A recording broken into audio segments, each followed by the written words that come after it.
This what you are seeing in your screen right now is the tetravalency concept of carbon compounds, and this is given in our class 10th textbook, which we once upon a time read this, and right now I am making my students read this, and it is a very crucial topic which will later become an entire subject, which is called organic chemistry.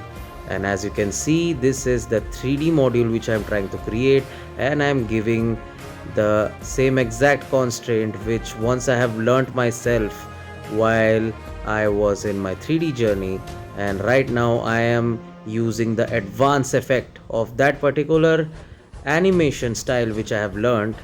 And as you can see, there are four electron type structures which are revolving around the neutron.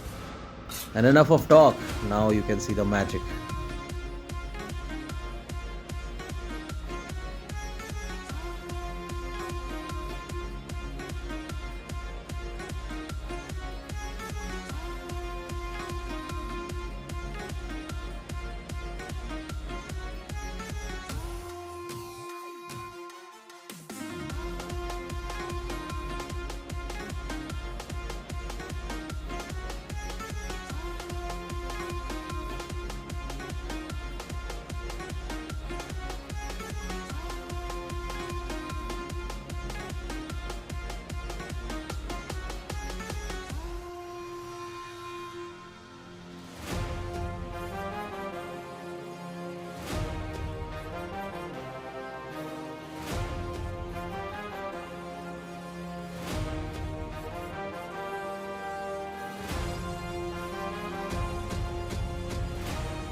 So before the render, I just want to say, if you want to create such stuff, or if you want to actually study this tetravalency concept of carbon, you can enroll into my classes which are online and offline. Until then, all sorted.